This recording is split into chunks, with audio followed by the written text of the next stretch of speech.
नमस्कार। श्रीमद् भगवद गीता के द्वितीय अध्याय के श्लोकों का हम अध्ययन कर रहे हैं। अब तक हमने भगवान श्री कृष्ण के द्वारा अर्जुन को अपना कर्तव्य, अपना कर्म करने की हेतु प्रेरणा दी जा रही है, इन श्लोकों का अध्ययन करे थे, जिसके अंतर्गत आत्मा अनित्य नहीं है, आत्मा नित्य बनी रहती है, अजन्मी है और मात्र शरीर को परिवर्तित करती रहती है। आत्मा नित्य, अजर, अजन्मा है। ये भगवान श्री कृष्ण ने अर्जुन को बताया। अब आगे, स्वधर्मपि चावेक्ष्य न विकम्पितुम् अर्हसि धर्म्यादियुद्धात् श्रेयो अन्यक्षत्रियस्य न विद्यते। भगवान श्री कृष्ण ने अर्जुन को समझाया कि तुम्हें किसी भी बात के लिए अपने मन को कभी शोक युक्त नहीं करना और धर्म पालन की दृष्टि से भी तुम्हें युद्ध करना चाहिए। क्या कहा? च स्वधर्मम अवेक्ष्य अपि विकम्पितुम न अर्हसि। और अपने धर्म को देखकर भी तुम्हारे लिए युद्ध से कंपायमान होना, युद्ध से भयभीत होना, ये ठीक बात नहीं है। क्योंकि धर्म्यात् युद्धात् अन्यत श्रेय क्षत्रिय न विद्यते। क्योंकि धर्मयुक्त युद्ध से अन्य कल्याणकारक, धर्म्यात् युद्धात् धर्मयुक्त युद्ध के अलावा, अन्यत के अलावा, श्रेय क्षत्रिय न विद्यते, क्षत्रिय के लिए कर्तव्य दूसरा और अन्य नहीं है। अन्य कल्याणकारक कर्तव्य क्षत्रिय के लिए धर्मयुक्त युद्ध के अलावा कुछ भी नहीं है। इसलिए उस धर्म को मानते हुए भी तुम्हें युद्ध करना चाहिए।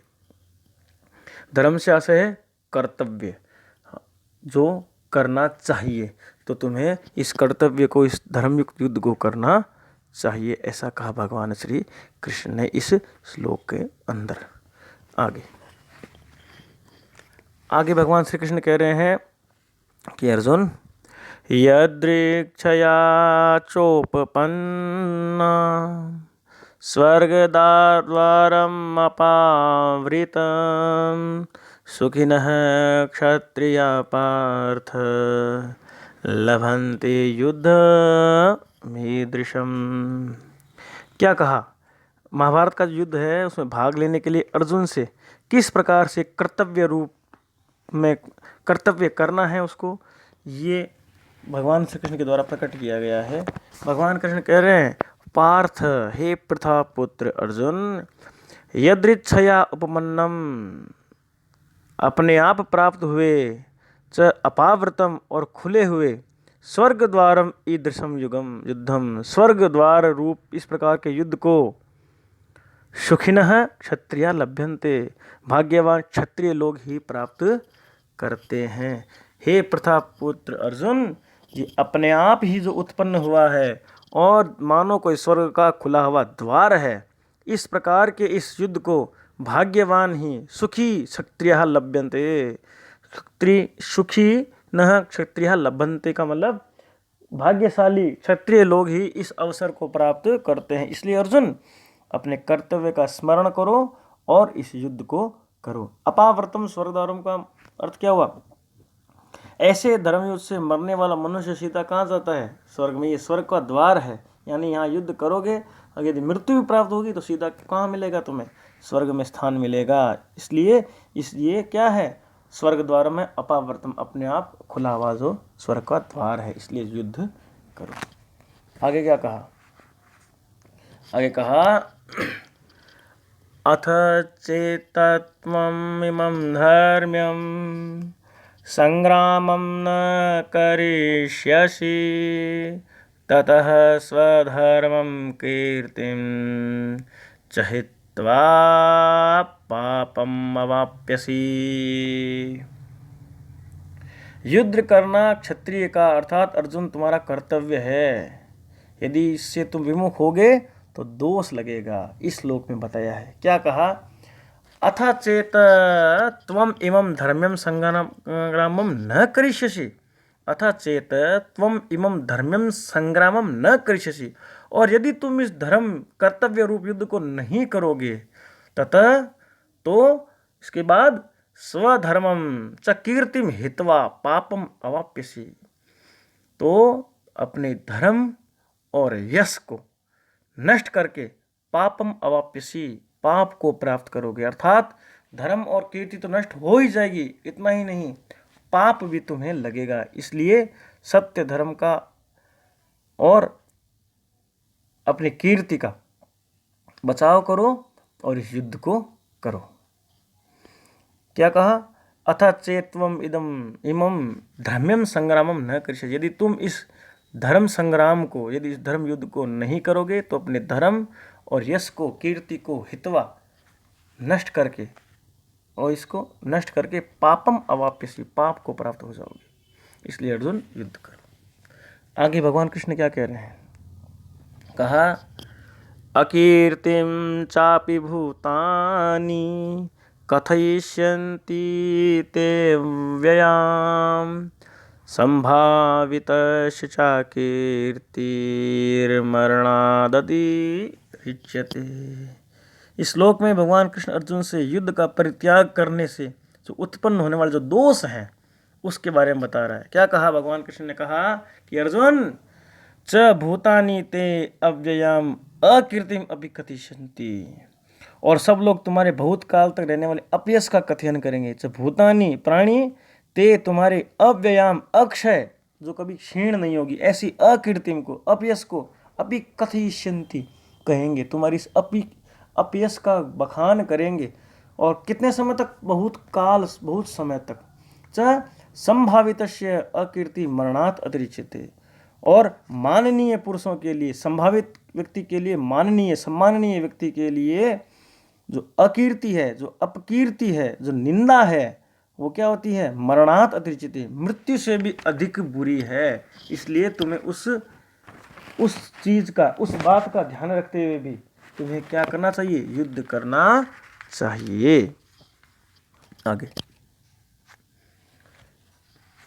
आगे भगवान कह रहे हैं भयात्रणादु परतं मंशन्ते त्वां महारथा येषां च त्वं बहुमतो भूत्वा यास्यसि लाघवम्।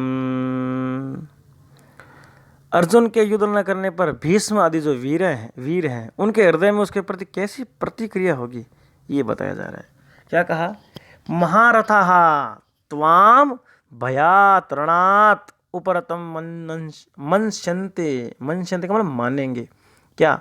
महारथा, कृष्ण कह रहे हैं कि अर्जुन तुम्हारे युद्ध न करने पर जो महारथी हैं, त्वाम तुझे, भयात भय के कारण, युद्धात या रणात युद्ध से निवृत्त हुआ मानेंगे, उपरतम मन्यते ऐसा मानेंगे, निवृत्त हुआ, उपरतम निवृत्त।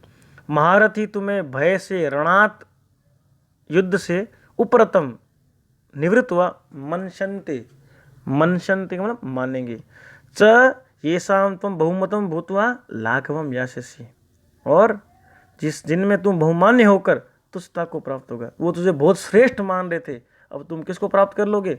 लाघवम यास्यसि, तुच्छता को, लघुता को प्राप्त कर लोगे। पलायनवादी होने से वे महारथी यही समझेंगे कि अर्जुन डर के कारण युद्ध नहीं कर रहा, इसलिए अर्जुन तुम हीनता को प्राप्त होगे।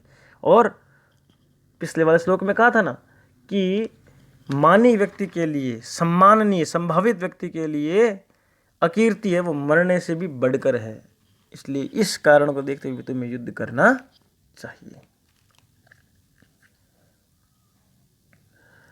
अवाच्य वादांश बहून वदिष्यन्ति तवाहितः निन्दन्तस्त्व सामर्थ्यं ततो दुःखतरं नु किम।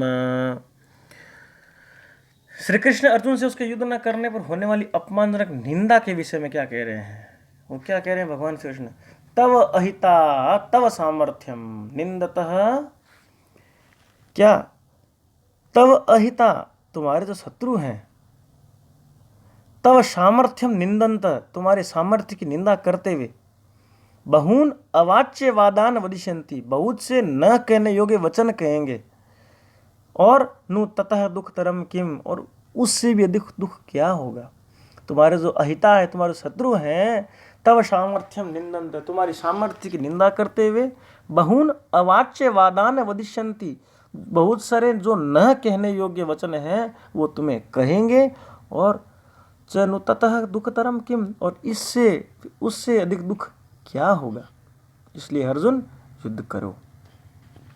भगवान श्री कृष्ण और क्या कह रहे हैं अर्जुन को कि हतो वा प्राप्स्यसि स्वर्गं जित्वा वा भोक्ष्यसे महिं तस्माद् उत्तिष्ठ कौन्तेय युद्धाय कृति निश्चय। बहुत बढ़िया। भगवान कहते हैं कि अर्जुन, या तो तुम मर के स्वर्ग को प्राप्त कर लोगे, वा हत स्वर्गम प्राप्स्यसि, या तो तुम मर के स्वर्ग को प्राप्त करोगे, और वह जीतवा महिम भोक्ष्यसे, या जीत करके इस पृथ्वी का भोग करोगे। तस्मात् कौन्तेय, इसलिए हे कुंती पुत्र अर्जुन, युद्धाय कृत निश्चय उत्तिष्ठ, युद्ध के लिए निश्चयवान होकर खड़े हो जाओ। यानी अगर युद्ध में मृत्यु प्राप्त होगी तो भी स्वर्ग की प्राप्ति है, और युद्ध में जीतोगे तो इस मही का, इस स्वर्ग, इस पृथ्वी का भोग करोगे। इसलिए हे अर्जुन कौन्तेय, युद्धाय कृत निश्चय उत्तिष्ठ, युद्ध के लिए निश्चयवान होकर के खड़े हो जाओ।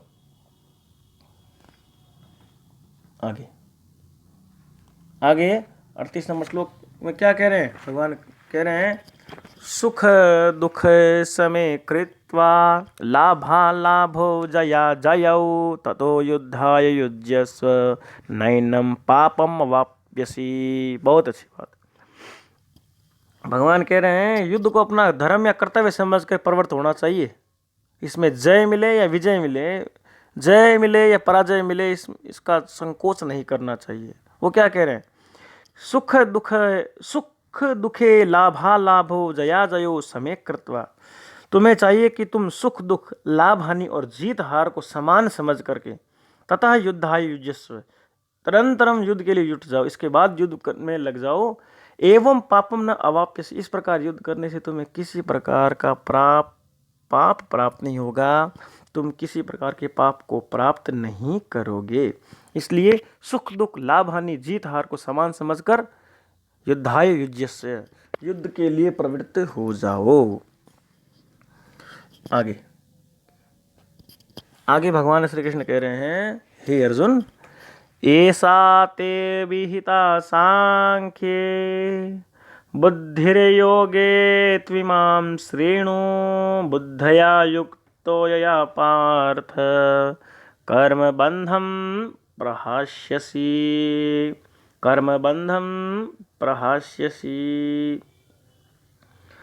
अब जब श्री कृष्ण ने अर्जुन को आत्म तत्व विषय ज्ञान के आधार पर उद्बोधन देते हुए कर्तव्य का स्मरण दिलाया और उसका समाधान किया, तो कृष्ण अर्जुन से कह रहे हैं कि ऐसा बुद्धि ते सांख्ये अभिहिता तू योगे इमाम श्रीणु।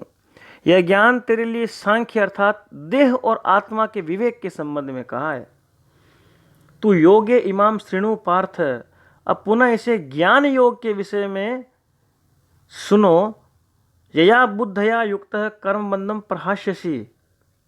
हे प्रथापुत्र अर्जुन, जीव की आत्मा से एकता हो जाती है, इसको सुनो, जिस ज्ञान से जुड़े हुए तुम कर्म के पुण्य पाप रूप बंधन को भली प्रकार काट डालोगे। ऐसा बुद्धि ते सांख्य अभिहिता, ये ज्ञान योग के विषय में तुम्हें कहा गया है। तू योगे इमाम सुनो, तुम ज्ञान योग के विषय में अब और सुनो, जिससे कि बुद्धिया युक्त कर्म बंधन प्रहास्यसि, जिससे कि तुम कर्म के पुण्य पाप पुण्य बंधन को भली भांति काट पाओगे, कर्म बंधनों से तुम मुक्त हो जाओगे। और क्या कहा भगवान कृष्ण ने कि नेहाभिक्रमनाशोस्ति प्रत्यवातो न विद्यते स्वल्पमप्यस्य धर्मस्य त्रायते महतो भयात्। क्या कहा? कर्म योग की प्रशंसा करते हुए अर्जुन को कह रहे हैं, इह अभिक्रमनाशः न अस्ति। इह अभिक्रम नाश है, बीज का नाश। इस ज्ञान में अर्थात आरंभ में बीज का नाश नहीं है। और प्रत्यवाय न विद्यते, और फल रूप दोष भी नहीं, विपरीत फल रूप दोष भी नहीं है। यानी इस ज्ञान में, इस कर्म के ज्ञान के अंदर बीज का नाश भी नहीं है और विपरीत प्रत्यवातो, विपरीत फल दोष भी नहीं है। बल्कि धर्मस्य स्वल्पम अपि महतः भयात् त्रायते, धर्म का थोड़ा भी आचरण जन्म मरण रूप महान भय से उद्धार दे देता है। इस पूरे श्लोक का अर्थ ये हुआ कि इस भगवत गीता में प्रयुक्त जो योग शब्द है उस कर्म मात्र के व्यापक अर्थ में प्रयुक्त हुआ है, इसलिए इसे कर्म योग कहा है।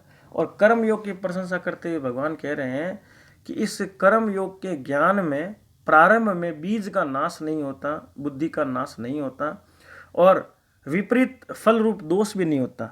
इसलिए धर्म का थोड़ा भी आचरण करना जन्म मरण रूप महान भय से उद्धार दे देता है। कर्म योग मार्ग में यदि एक जन्म में सिद्धि न मिले तो भी किया हुआ जो कर्म है व्यर्थ नहीं जाता, अगले जन्म में उपयोगी होता है, इसकी अगले जन्म में बढ़ोतरी होती रहती है, अतः सच्ची सद्गति मिलती है। इसलिए तुम्हें कर्म करना चाहिए।